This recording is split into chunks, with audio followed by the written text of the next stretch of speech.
Welcome to Table Mannerz Podcast. Table Mannerz. Create your own lane with your host, Emmett Combs and Tremaine Wright. Us against the world, let's get it. As they share conversations about real estate, Invest in things that you understand. life, I had to believe in myself like never before. passion, Make something you 100% love. and career with influential people in our community. This is Table Mannerz Podcast. I am Emmett Combs, man. Welcome to the Table Mannerz Podcast with CP. So today we have Marquis McKenzie with owner of the Dirt Master, entrepreneur. Man, tell us a little bit about yourself, man. Well, first of all, I appreciate you for allowing me to come on your podcast today. Again, I really appreciate that considering me. Marquis, I'm the owner of the Dirt Master, founder of Community Outreach Enterprise, nonprofit organization teaching entrepreneurship to at-risk youth. And I'm just about giving back to the community, man, and having fun with it. That's what's up. That's what's up. So you say the nonprofit, the community outreach. So what got you into that? So just being incarcerated at a young age, and I know a lot of reasons I made decisions after trying to get money. And I know a lot of these young men running wild in the streets doing the same thing about money. And I was like, you know, I can bring a connection, just teaching entrepreneurship, because that changed my life. And I know if I could show them how to get the same amount, even more money, doing it the legal way, I think I can save a lot of their lives out here. That's what's up, man. That's pretty inspiring. I know I met you a couple years back, and I know you've been grinding. I've been seeing you. I've been watching you. So what got you started into business? What made you say, you know, I'm done with the corporate world, the regular 9 to 5. I want to start my own. Right. So, like I said, when I got incarcerated at the age of 15, I went out and committed a crime just thinking I'm a juvenile, I'm going to get a slap on the wrist. But unfortunately, I got a wake-up call and a life-turning thing. So I ended up going to prison at an early age. I ended up becoming a convicted felon. At 15? At 15. Got charged as an adult. So in the state of Florida, if you commit a crime that's serious enough, normally with a firearm, they can take you out of the juvenile system and charge you as an adult. So that's what happened to me at that age. And becoming a convicted felon, I knew that, there's going to be a lot of barriers coming to me. And I got a lot of different opportunities when I came home, but after a while, I got tired of those opportunities. And I actually thought about starting a business when I was in prison. So for some reason, growing up, my mom used to make us clean a lot, and I just never understood why. You know what I'm saying? I'm like, maybe she just wanted us to be clean, right? So when I got incarcerated, right, when I was in the county jail, for some reason, I become the houseman. Mm-hmm. And in the houseman, one of my duties was cleaning. And for some reason, like when I was cleaning, and I was at the lowest point of my life, and when I was cleaning, for some reason, it just made me feel at peace. Still don't know, like, right, this is my passion. Still never knew it, right? So I ended up going to prison now. And I was at a youth offender account, and it's a lot of kids, they say jits, right? So it's a lot of fights going on, a whole bunch of BS going on, because you got a lot of kids just crashing. We young. So they took away all of our rights from us, like no canteen, no TV, no visitations. And it was like, the way y'all gonna get this stuff back, y'all had to compete for it. And it was like, you had to compete by cleaning. So I'm like, all right, cool. And I was the houseman. So for like 6 months straight, my dorm came in first place, right? First place. So I'm like, if I could do this for free, and they come in here white finger glove and checking all this stuff, and we passing it, I can do it when I get home. So that what really got me, and I didn't start it when I came home, because I would, reality hit me, and I was just trying to find my groove back into society. So how long was you incarcerated? So altogether, I had a 6-year sentence. I did 2 years incarcerated and 4 years on probation, but I got 2 of those years terminated early because of good behavior, but I had a 6-year sentence. So you went in at 15, yep, and you came out at 17? 18, right when 18. I was 8, because when I was in there, I was turning 16, so I came out right on my 18th birthday. Got you. Man, so how was that? How was that spending, the last of your teen years and incarcerated? How was that? For me, to be honest with you, I think I needed it. You know what I'm saying? Because at that time, I had gave up on life. At the age of 15, I was like, I want to be the biggest drug dealer by the time I'm 30. And I started to carry out different acts, to get me to that level. And I ain't had no hope. I wasn't going to make it. And the crazy thing about it, the day before I committed my crime, I had done so much stuff. I was like, this weekend when we go out, the first person that I rob, I'm going to kill him. And I got caught for my robbery charge the day before the weekend. I think God knew that my heart was like really there to try to kill somebody. And I ended up committing a robbery Thursday night. And I really didn't even want to do it because I wanted to make it to Friday. Because I was like, nobody around me got a body. I'm gonna be the first one. I'm gonna put a lot of fear in a lot of people's hearts and stuff. But God had other plans for me. I ain't make it to Friday. Oh, man. Hey, man, look, sometimes, we got to take the good with the bad. But Definitely. Sometimes, that's the wake-up call. Man, that's I would say that's a blessing, honestly. Yeah, definitely is, man. Definitely, yeah. I think about that all the time.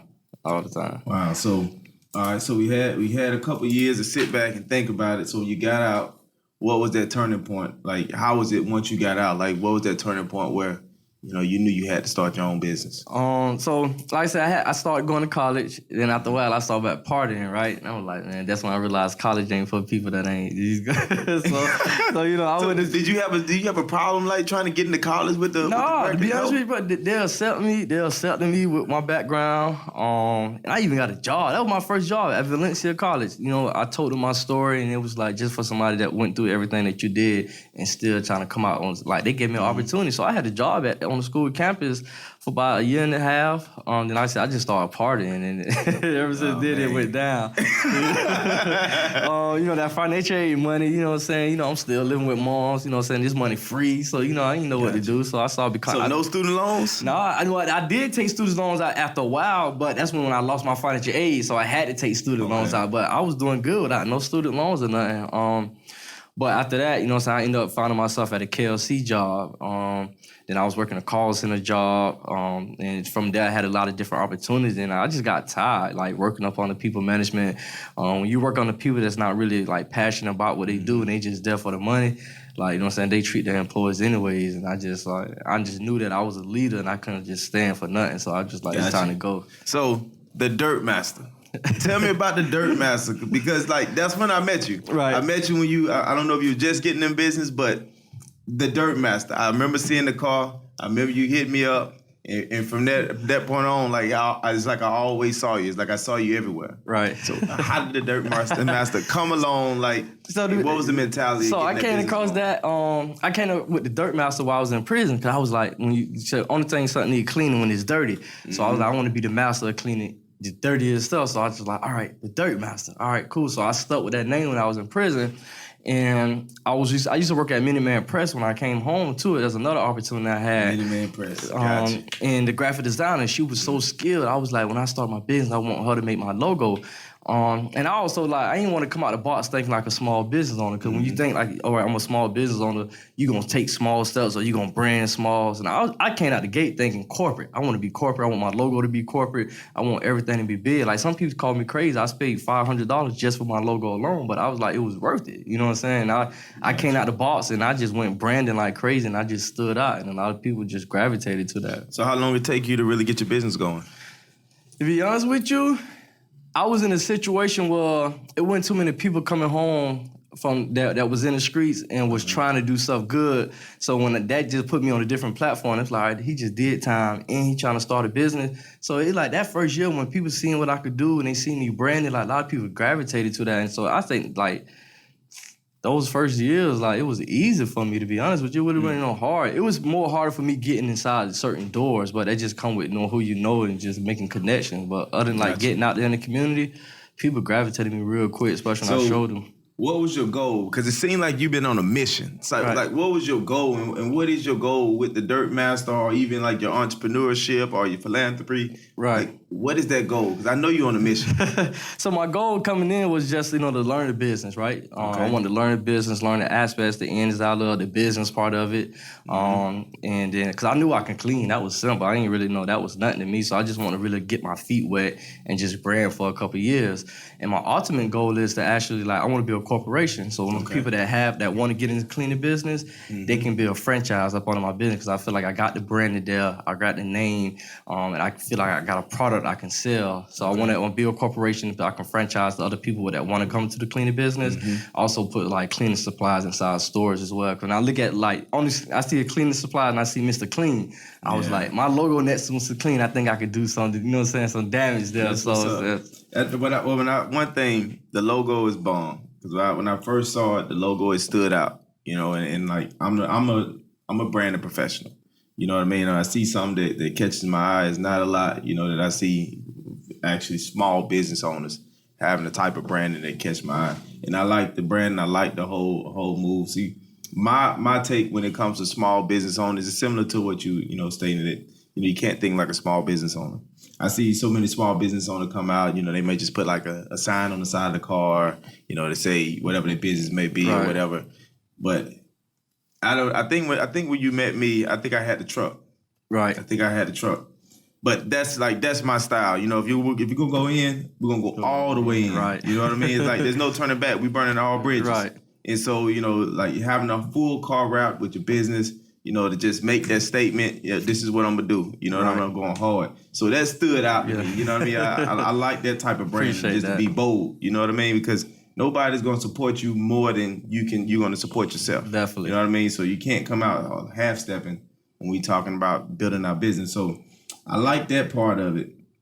And I like it. I like the drive and I don't know the real motive and mission why you go so hard. Maybe because you don't want to go back. You don't want to go backwards. And I talk about a lot of this stuff about how we grow. You know what I mean? And the length and where we come from. You know what I mean? It's so easy to go back, right? It's so easy to go back. What's been some of those challenges? Like, because I already know success don't come without challenges. Right, definitely, man. People don't know it. I ain't scared to talk about it, man. I'd have been evicted. I done had repos. Even my business truck, I had wrapped. I lost that. You know what I'm saying? Man. Just having personal stuff, dealing with personal stuff. You know what I'm saying? There's a few times that I fell back to the street sometimes, but it was like, nah, it just didn't feel right. It's like, you know what I'm saying? I got too much on the table that I'm leaving behind, you know what I'm saying? And it's crazy, like, God put me in a position that if I even try to look back, you know what I'm saying? I'm going to be what Charlamagne called the donkey of the day, you know what I'm saying? So it's like, donkey of the day. I done done so much, it ain't even work. So sometimes I just deal with it, like, you know what? But, I've been through them challenges. I lost everything, you know what I'm saying? Like, just a small story. One time I prayed, was like, God, you give me this, and that.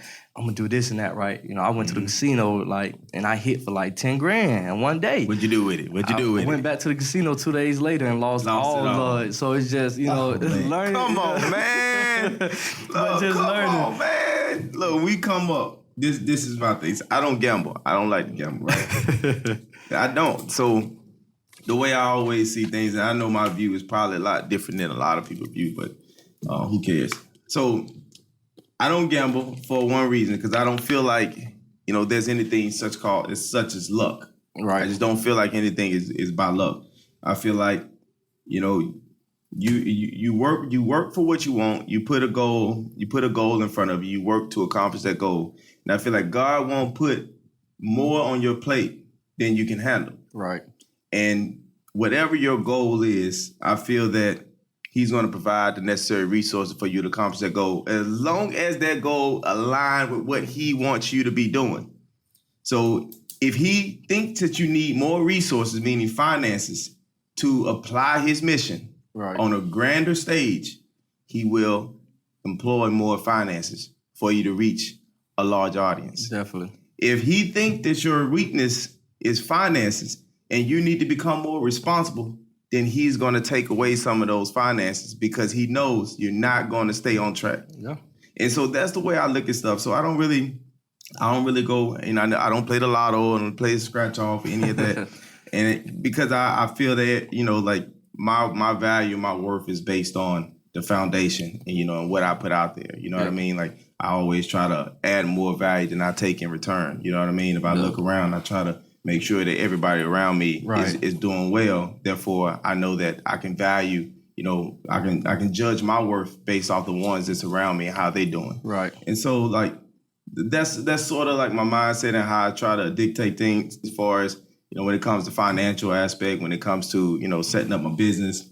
And so when you said that you hit for 10,000, then you lost it, that tells me you had some bad intentions on that 10,000. Probably did. I probably did. But the funny thing about it, I got a good friend of mine, you know what I'm saying? He in the church, and he prophesied over my life. And I was like, bro, I'm doing all this stuff in the community while I'm still taking these losses. And he was like, what you doing? I'm like, I'm gambling still, you know what I'm saying? So he was like, you know what? I'm gonna be honest with you. He said, the devil know what you'll do with the money, you know what I'm saying? He was like, he gonna do whatever for you to keep taking those losses, because I got a big heart and I be having some big dreams. To be honest with you, my business supposed to be a corporation. Like, I supposed to been have different franchises. Tell me about the business. So we got the business. I know it went down. Now, how was your business structure, and like were you working on business credit, or how was that? To be honest with you, like, I'm just doing that this year. And that's like, to be honest with you, I'm just doing that. That's why I said I don't care if I make a dime in business this year.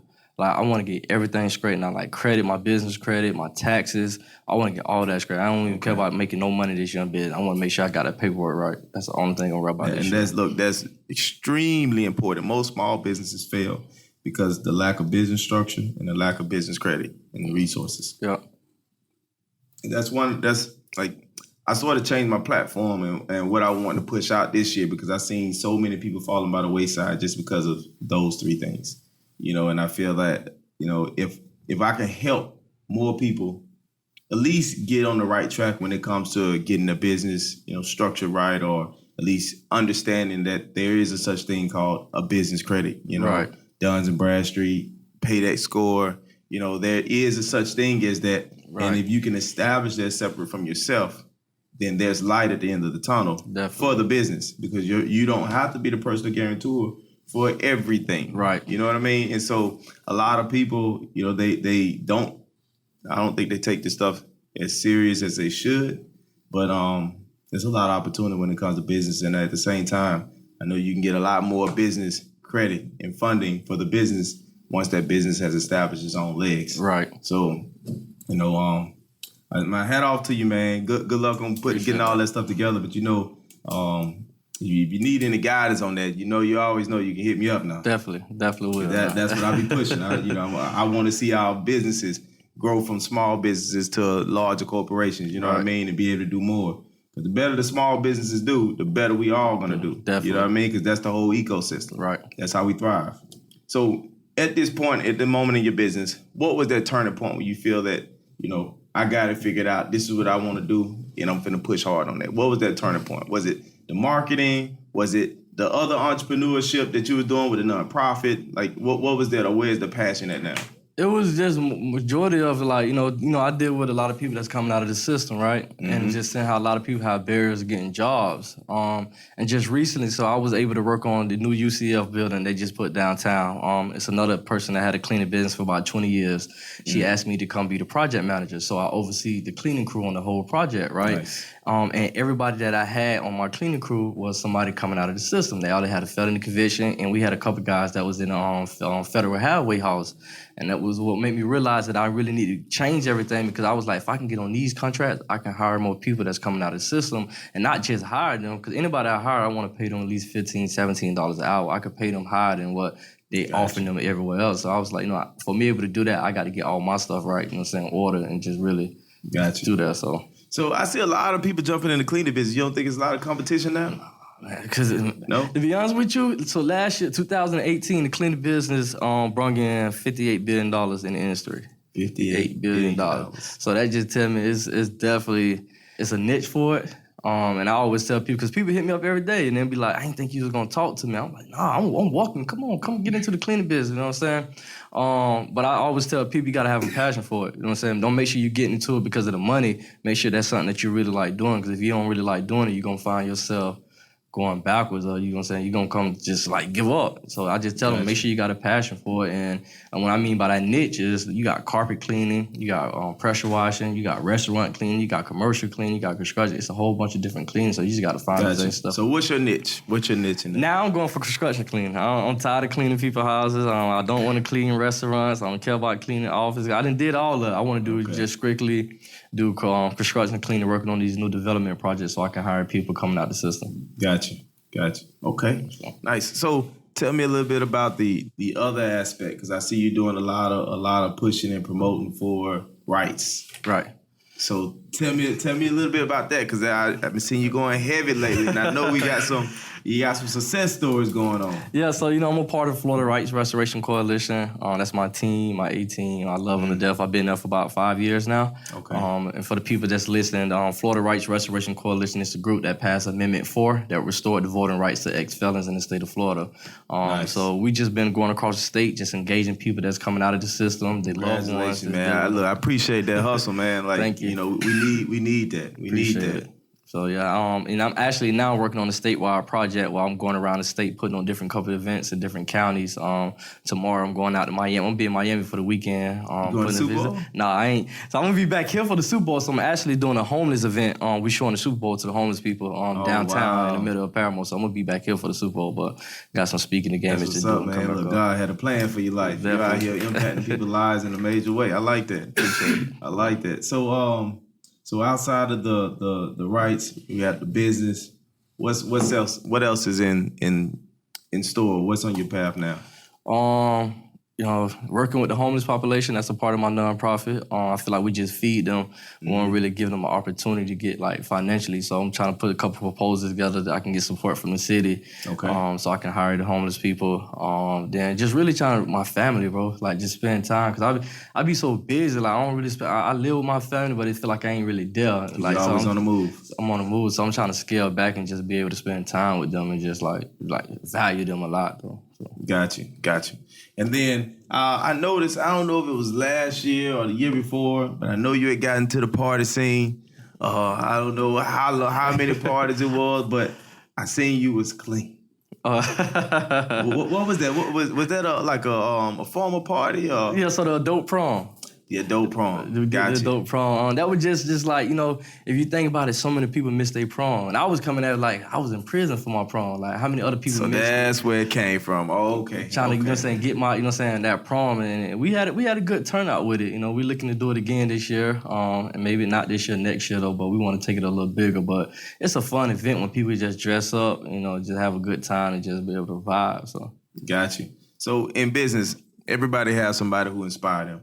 Who inspire you in business? Who do you look up to, or who do you try to model, or what is that role model for you? So I got a mentor named Jeff. And I don't mind saying, he don't mind me saying, he's a white individual, right? Uh-huh. And the reason I cling to him, right, because I looked up so many black men, and it made me mad, and they just I don't know if I scared them, my vision scared them, they just did me dirty, and it was you know what I'm saying, how y'all supposed to look up to y'all, and I met Jeff by one of my black mentors, messing me over. And ever since then, him and his family took me in, you know what I'm saying? Jeff got a very successful construction business, and Jeff ain't on no social media platform. So, and he do numbers. He good. And I was for him to do that, he ain't on social media platform, I need to scale back a little bit and just but he teach me everything I need to know and show me the ropes. So. Got you. So that's my go-to, man. So that's your go-to. So what is the biggest mistake that you made in business? The biggest mistake I made is doing business without no paperwork. Ooh. Doing business without no paperwork? Doing no paperwork, just trusting my people and having it a verbal contract and just so no contracts and man. I got burnt by that. Oh yeah, that's the number one rule. Right. So now it's I don't care if you. I just had a client got mad at me, you know what I'm saying, told me he'll never do business because I was I can't move forward until we sign this paperwork. And it's I never do business with you. All right, cool. I got mouths to feed, you know what I'm saying? I can't come back home, you know what I'm saying? Because and it's about that because I provide quality work, you know what I'm saying? I don't come half-stepping, I do good work, you know what I'm saying? I be expecting to get paid. So, but if I ain't got nothing on paperwork, you know what I'm saying? Basically, you can say I ain't did nothing for you. And people really be doing that. I got you. Yeah, the crowd here in Orlando is a little bit different. I'm from Atlanta, so the vibe there in Atlanta is a lot different from it is here. When I first relocated from Miami up to Orlando, I got a different vibe. I got a lot of pushback, a lot of resistance from fellow coworkers. You know what I mean? And but I didn't let that stop me. It's all good. So, with that being said, I'm just saying sometimes, people look at you more as a competition. Then, that's why a lot of them, they probably wanna be in your shoes for it. They want to have your heart for you to come from where you come from and be able to continue to strive and push forward. We always look at ourselves as not being as fully accomplished as we like to be, but from the eyes of somebody else, you know what I mean? It's like you didn't took a lot of strides and you done made a lot of accomplishments that other people would like to be in those shoes. You know what I mean? Because some people just be stuck in the mud and they can't get out. So when they see somebody with a positive energy moving forward, you know what I mean? Sometimes they just don't give you that extra hand, you know what I mean? They close the book on you. They don't want to give you the secrets, you know what I mean? Even though they already know, you already saw the page, you know what I mean? So I already know how the vibe could be here, and you know, I took it for what it was worth, you know, and I think that we all have to take it for what it's worth, because essentially you look at Orlando as it's more like a melting pot. Yeah. It's not, you know, you have the original people who were here, but, you know, you have a lot of people who are migrating here to Orlando because of their opportunities. Right. And I also feel that because of that same scenario, you have the people who are here that, you know, they don't too much gravitate to the new people that are coming because they feel like, you know, some of the opportunities are being passed over for them. Right. For the new people who's coming in, taking advantage of that. But I mean, it's, you know, it is what it is. And sometimes, you know, you have people who are from here and, you know, it's like a crab in the bucket mentality. You know what I mean? They don't want to see you go. They don't want to see you grow. They don't want to see you come out. They want to, you know, want you to stay down where they are. So, man, blessings to you, man. I'm glad you're able to, you know, the progress. You know, it looked like you got your head on right. Look like you know, the momentum is there. I know the passion and the mission is there. I see you moving. So, man, you got to keep doing what you're doing, boss. And whatever you need from me, man, you know, my phone line is always open, boss. Man, thank you for coming, boss. Thank you for coming, man. Anytime. Yes, sir. So that's all we got, boss, man. Appreciate you stopping by. Anytime. Table Manners, man, with CP. Love to have you again, man. Anytime you call me, I'm here. Anytime you call me, I'm gonna come.